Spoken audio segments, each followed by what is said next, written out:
Kiara Nolan was already 5 minutes late when the elevator doors opened to the 28th floor and her heels snapped clean off. Seriously, she hissed, gripping her resume folder and limping forward like a wounded gazelle in a pencil skirt. She didn't have time to panic.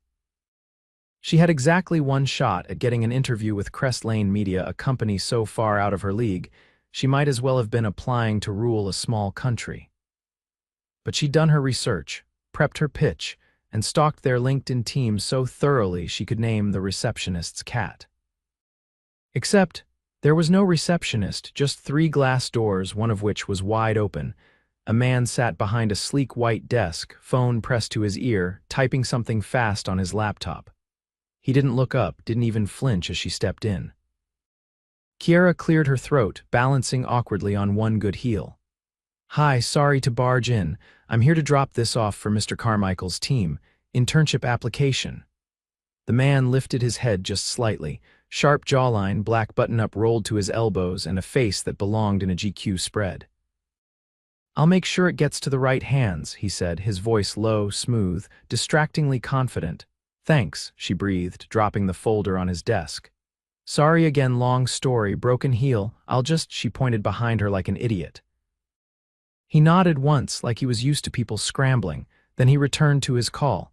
Kiara limped all the way back to the elevator, her face burning. She never saw the brass plate on the wall behind his desk. Xavier Cade, CEO. Xavier Cade stared at the folder after she left. He hadn't caught her name, but he'd caught everything else. The way she tried to keep her chin up even as her ankle wobbled. The way she didn't fumble her words even while obviously embarrassed. The quiet confidence in her voice when she said the word pitch. Most interns came in desperate, over-eager. She walked in like she had something to offer. He opened the folder. Kiara Nolan, degree in media communications, freelance content creator, part-time barista. Her portfolio link was handwritten in the corner, no cover letter, just her resume, a 1-page pitch for a new podcast series, and a sticky note that read, "I think you're missing out on Gen Z, let me fix it." He read it twice, then he buzzed his assistant. "Get me everything we can find on a Kiara Nolan and move my 3 o'clock. Kiara was halfway through a caramel macchiato at the cafe she worked at when her phone rang. "Hi, this is Monica from Crest Lane Media. Mr. Cade would like to meet with you tomorrow morning if you're available." Kiara blinked. "I'm Mr. Cade, are you sure?" "Yes, 10 sharp. He said to come straight to his office." She hung up and stared into the foam of her coffee like it would give her answers. She hadn't applied to speak to the CEO. She was aiming for an internship under their branding team. Why would Xavier Cade, gorgeous, untouchable billionaire CEO of one of the most powerful digital media companies in the country, want to talk to her? She didn't even know she'd met him. The next morning, she wore her best navy blazer and fixed the heel on her shoe with superglue and prayer. The elevator opened, and this time, the glass doors were wide open and a woman in a sleek black dress was waiting. "Kiara Nolan." "Yes, Mr. Cade is expecting you." "Right this way." The woman led her through a corridor of glass-walled offices until they reached a corner suite with floor-to-ceiling views of the city, and there he was, the man from yesterday. No desk this time, just him standing near the window, holding a glass of what looked like whiskey, even though it was 10 in the morning. "Miss Nolan," he said, turning toward her. Kiara froze. Wait, that was your desk." He smiled at that. "Technically, it's a decoy." "I like to work where no one expects me." Her mind raced. She dropped her resume on the wrong desk. She hadn't even tried to impress him. She'd limped in like a disaster, and now he was standing in front of her like he'd planned this. I'm sorry. "I thought I was giving it to the receptionist." "You were," he said. "The universe just skipped a few steps." She blinked. "So, am I in trouble?" "Quite the opposite." Xavier crossed the room, handed her a printed copy of her pitch. "Your podcast concept, it's good, smart." Bold, she stared at the paper. "You rate it." "I don't call meetings for fun."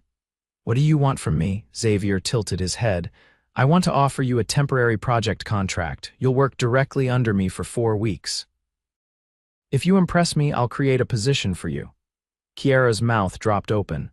Are you serious?" He nodded once.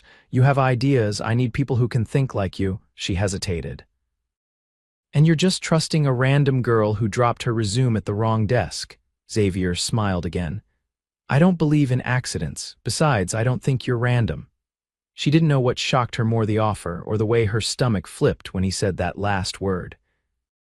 By the end of the first week, Kiara was convinced working directly under Xavier Cade was equal parts thrilling and terrifying. He challenged every idea she pitched, but listened. He didn't hover, but he noticed everything. He sent her research at 2 in the morning and somehow remembered the way she took her coffee. He was intense, brilliant, infuriating, and he was definitely not just her boss, not when his eyes lingered on her a second too long during meetings. Not when he called her out of the blue at night just to ask her opinion on a campaign she hadn't even worked on. Not when he paused outside her office one evening and said quietly, I keep thinking about what you said, that we're missing something. I think you might be right. There was something in the way he looked at her, like he saw more than just a pitch deck and a pretty face, and every time he did, her heart beat louder. She wasn't supposed to fall for her boss. She definitely wasn't supposed to fall for a billionaire she didn't even know she'd met, but it was getting harder to pretend she didn't feel the shift, especially when he looked at her like she wasn't just another intern. She was something he hadn't expected, something he wanted to keep. Is that your 4th coffee today? Kiara glanced up from her tablet, startled to find Xavier leaning against the edge of the long mahogany conference table.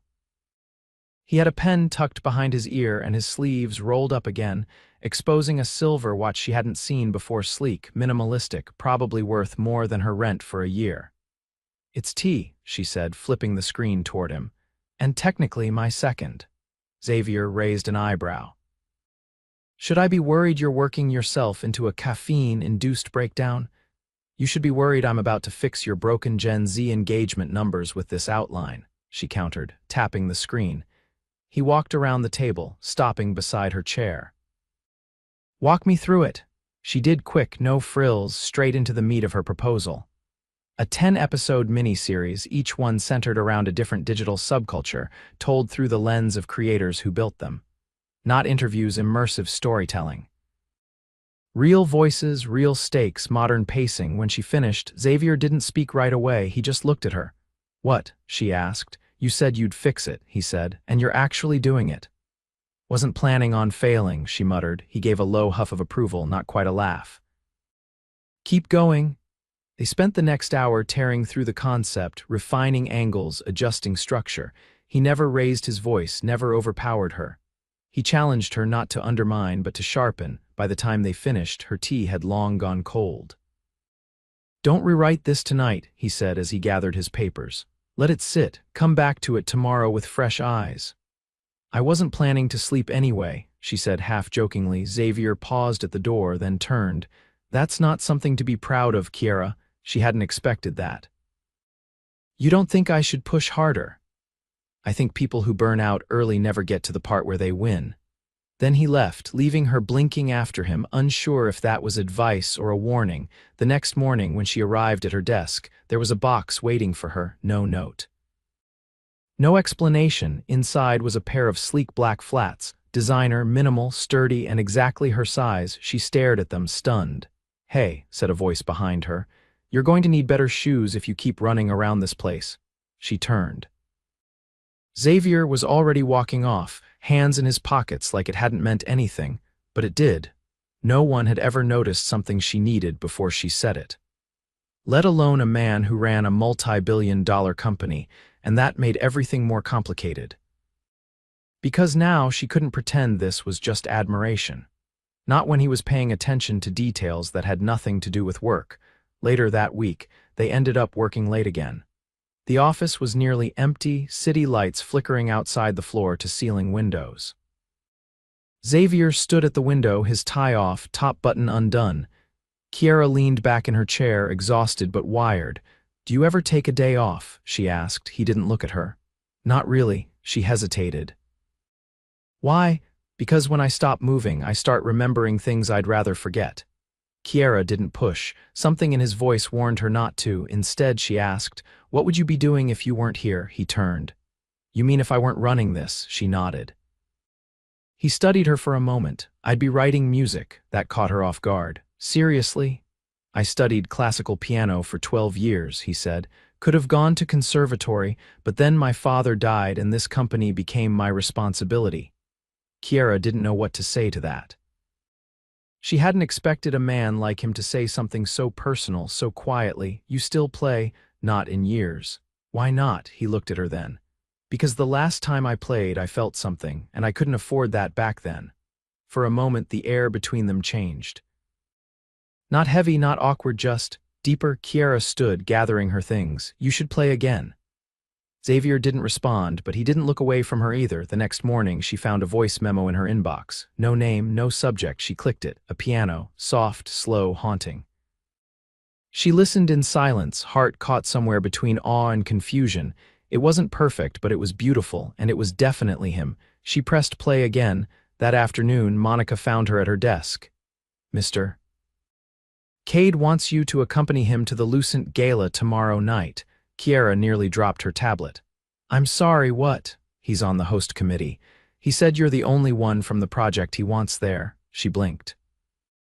But I'm not. It wasn't a request. Kiera spent most of the night panicking. Not about the event, though it was black tie and terrifying, but about what it meant. She wasn't a strategist. She wasn't a department head. She wasn't even technically on payroll, and yet he wanted her there. When she finally stepped into the penthouse suite of the Lucent Hotel the next evening, her dress borrowed from a friend and her stomach in knots, Xavier was already waiting. He looked over when she entered, and for a second the room seemed to still. You clean up well, he said. I borrowed it, she replied, voice tight. Doesn't matter, he said, offering his arm. You wear it like you own it. The gala was a glittering blur of champagne, music, and whispered conversations. Xavier introduced her to no one as an assistant. He didn't explain her presence. He simply kept her close, his hand at the small of her back when they moved through the crowd. At one point, a woman in a shimmering silver dress leaned in too close, her voice syrupy. New acquisition, Xavier. Kiera stiffened, but Xavier's response was immediate. She's not for sale. Later, when the lights dimmed and the speeches began, Kiera leaned toward him. Why did you bring me? His eyes stayed on the stage. Because I wanted you to see the world you're about to conquer. She couldn't breathe. And she couldn't stop wondering what he meant by you, and whether he meant it as just her or something more. Because in that moment, standing beside a man everyone else feared and admired, Kiera realized something terrifyingly clear. She was already falling. And she wasn't sure Xavier Cade would catch her. Kiera didn't expect to see him at the coffee truck the next morning. She was standing in line, still half asleep, running through edits in her mind when a familiar voice ordered behind her, double espresso. No sugar. She turned, startled. You follow interns now? Xavier didn't flinch. I follow good coffee. This truck's the only one in a 5-block radius that doesn't burn the beans. I didn't peg you for a street coffee kind of guy, she said, eyeing the sleek dark coat he wore, collar turned up against the wind. You seem more. Imported roast in crystal mug. I'm unpredictable, he replied. You'll learn that, she raised an eyebrow. Is that a threat or a challenge? Depends on how you handle pressure. He stepped forward as the barista handed him the espresso. Then, without missing a beat, he added, and yours is on me. Kiera blinked. Why? Because I'm not entirely heartless, and because you're about to have your worst day yet. He was already walking away before she could ask what he meant. She found out an hour later. The campaign they'd been building around her concept had been greenlit, but under a different department head.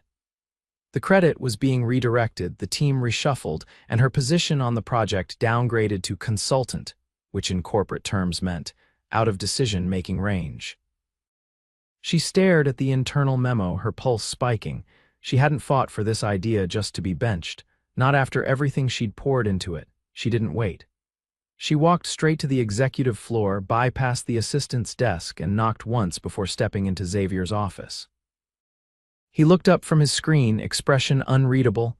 They reassigned my project, she said. Did you know? I did. You let it happen. I let them think it was happening, he said, rising slowly. There's a difference. She folded her arms. You're going to have to explain that. I needed to see how you'd react, whether you'd cave or fight. What kind of test is that? The kind that determines who belongs in the room when decisions are made. Her jaw tightened. I didn't come here to play games. And I didn't bring you here to be safe, he said. I brought you here to build something that actually matters. Kiera's hands dropped to her sides. So what now? I just sit back and wait for someone else to take credit. No, he said, pulling open the drawer of a side cabinet. He handed her a slim black folder. You're going to lead the digital launch independently, under my name, with full creative control. She opened the folder. It was a direct authorization, signed. You already drew this up, she said quietly. I knew exactly how you'd react. Her breath caught, but she didn't let it show. You're playing a very dangerous game with my career. I'm not playing, he said, but I am betting. On you? She left his office with the folder clutched tightly in her hands and 1,000 thoughts racing through her head. She didn't want to owe him, but part of her already did. At the end of the day, she stepped into the elevator just as he was about to turn down the hallway. Walk with me, he said. She hesitated, then followed. They exited out onto a terrace she hadn't known existed, a private rooftop space with a view of the skyline that made her momentarily forget the chill in the air.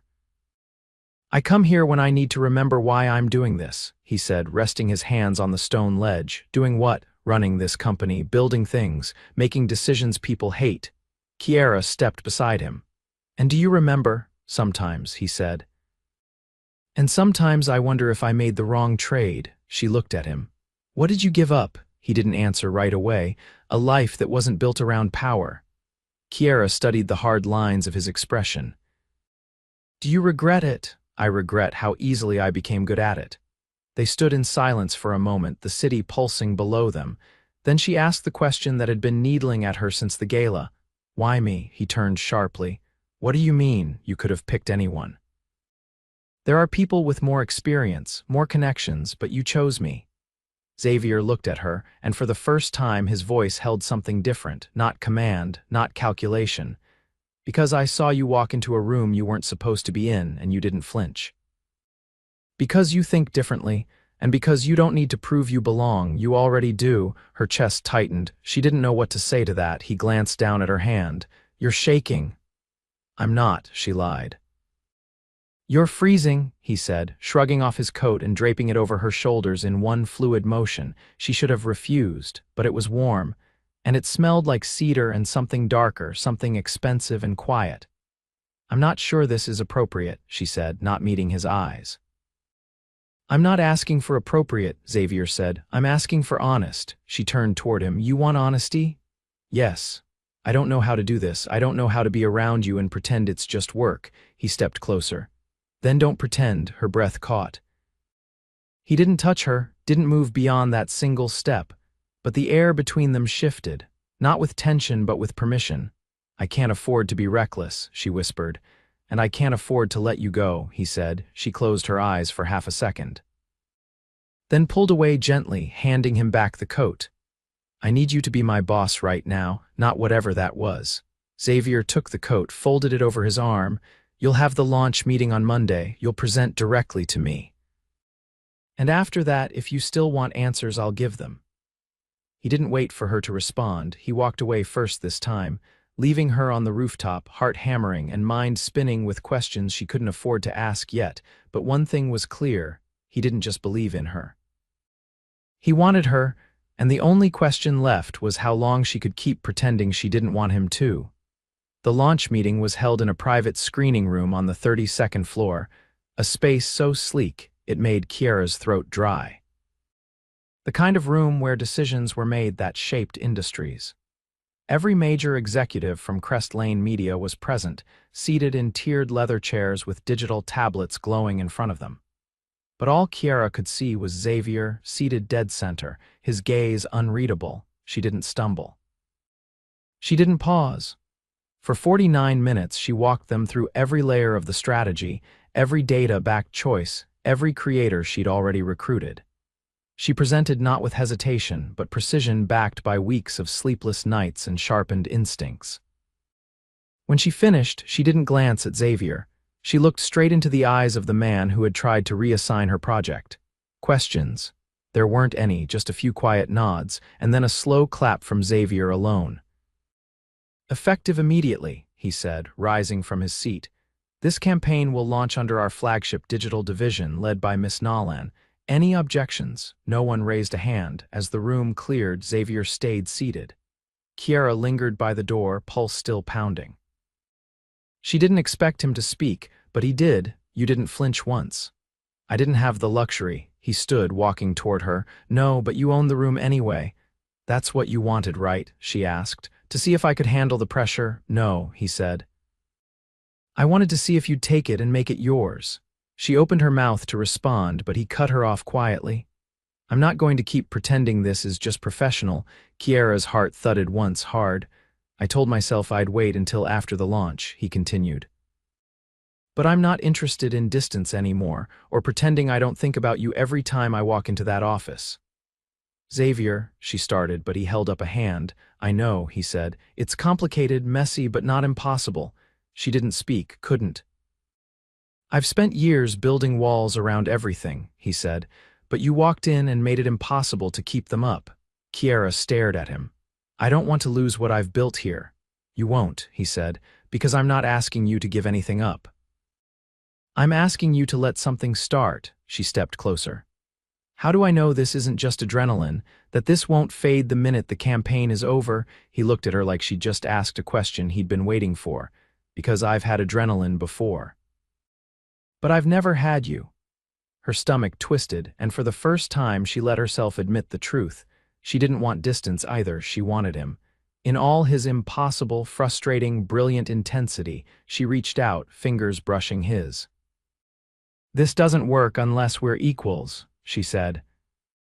"I wouldn't want it any other way." Later that week, after the campaign went live and the numbers began flooding in millions of views, hundreds of features, a viral storm of engagement, Kiara sat across from Xavier in a quiet corner of a rooftop restaurant he'd reserved privately. "I don't understand men like you," she said, sipping from a glass of wine that probably cost more than her couch. "That's because there are no men like me," he said, not bragging, just stating a fact. "And yet you're here," she said. "With me, in a dress I borrowed again. At a table I never could have afforded." He leaned forward. "That's where you're wrong. I'm not rich, Xavier. You're wealthy in ways this city doesn't even understand yet," he said, "and I want to be the man who helps the world see that." The waiter arrived with a velvet box on a silver tray. "I didn't order anything else," she said. "I did," Xavier replied, lifting the box and placing it in front of her. "Open it." Inside was a key, sleek, metallic, set against black satin. "A key?" she asked. "To the apartment on the top floor of the building you already work in," he said. "It's yours as long as you want it." She stared at him. "Xavier, it's not about money," he said. "It's about building something with you. The campaign, the vision, all of it, none of it means anything if it doesn't lead to this." She looked at the key, then at him. "I don't want to be your project," he shook his head. "You were never my project. You're the one who made me want more." She didn't answer. She stood instead, walked around the table and sat beside him. And for the first time she pressed her lips to his, not tentative, not uncertain. A choice. When she pulled back, her voice was steady. "Then let's build it together." Weeks later, Kiara stepped out of the elevator and into the apartment Xavier had given her the key to, but it wasn't empty. The walls had been painted. The furniture had changed. And on the far side of the room, a grand piano sat beside the window. Xavier stood behind it, his fingers resting on the keys. "You remembered," she said softly. "I never forgot," he replied. He pulled her close, and this time there was no distance to close, no tension left to break. Just the two of them. Standing in the space they'd earned, Kiara had walked into the wrong office, but it turned out it was exactly where she needed to be. Because in the end, she didn't just find a career, she found everything. The rain began just as Kiara stepped onto the sidewalk outside the Crest Lane building. Not a drizzle, one of those sudden, determined downpours that turned the city into a blur of headlights and umbrellas. She didn't have one. Before she could even turn back, a black Bentley pulled up to the curb, the rear door swinging open. Xavier leaned out slightly, completely dry and calm as always. "You're not escaping a rooftop dinner that easily." I didn't know dinner involved a storm, she called over the rain, shielding her head with her bag. It involves a roof, a chef, and you. Get in. She slid onto the soft leather seats, water dripping from her sleeves. You could have just texted me to wait inside, she said, pulling her damp hair away from her face. I could have, he said, handing her a warm towel from the console, but I preferred the dramatic rescue. The car pulled away from the curb, gliding through the rain-slick streets. The city outside was a blur of gold and gray, but inside the car it was silent, warm, and filled with the scent of bergamot and leather. She leaned back into the seat, finally letting herself breathe. I've been thinking, he said after a beat. Dangerous start, she replied, glancing at him. I want to shift the launch's next phase to international syndication. You're the only one I trust to lead it, her eyes widened. You're serious? I've already secured the licensing contacts. If you want it, it's yours. Full creative freedom, bigger budget. She stared at him. That's massive. So was your idea. It deserves reach. She hesitated. This would mean moving faster than I'd planned. He turned toward her. You said you didn't come here to play safe. Kiera didn't answer right away. She stared out at the city, then looked back at him. Then let's expand it. I'll lead it. I was hoping you'd say that, he said, voice lower now, but there's something else. The car pulled up in front of a building she didn't recognize, sleek glass, but older than the others around it. He stepped out and held the door for her, offering his hand as she exited into the soft glow of the awning lights. Where are we? She asked. You'll see. Inside was quiet, not a restaurant, not a hotel.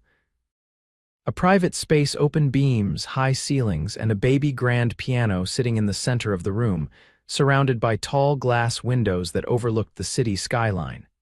You bought a studio? She asked, walking further inside. I restored one, he corrected.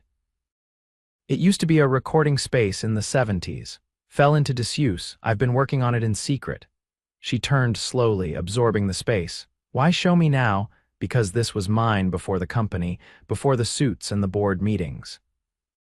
And I want to share it with the person who reminded me I'm allowed to want things that don't have a $sign attached. Kiera's throat tightened. You're getting sentimental. No, he said, walking to the piano. I'm getting honest. He sat, lifted the cover, and let his fingers drift over the keys. The melody that filled the room was softer than the one she'd heard before, more certain.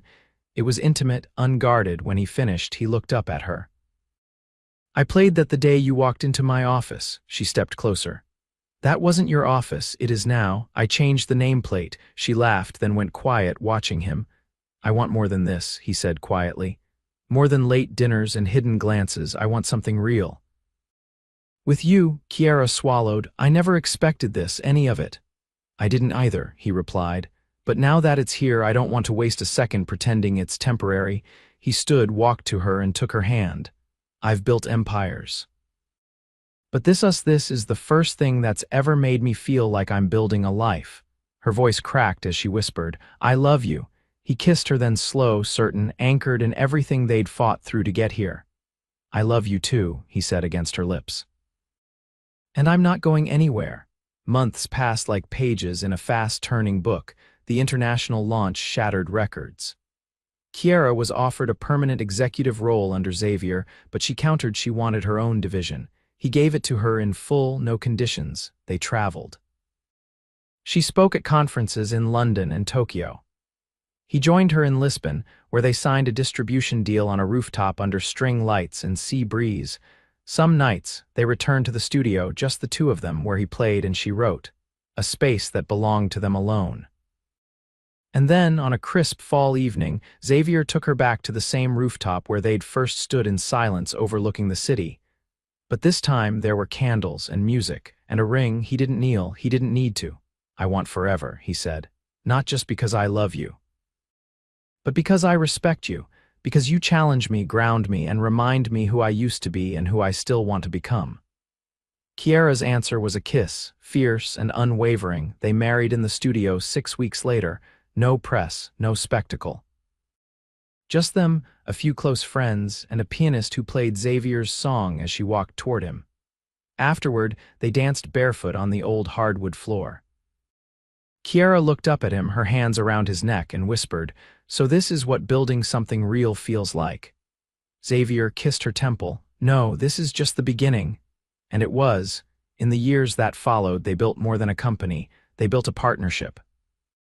A life filled with late-night brainstorms, quiet piano sessions, and mornings spent watching the city wake from the balcony of their shared penthouse. No more questions.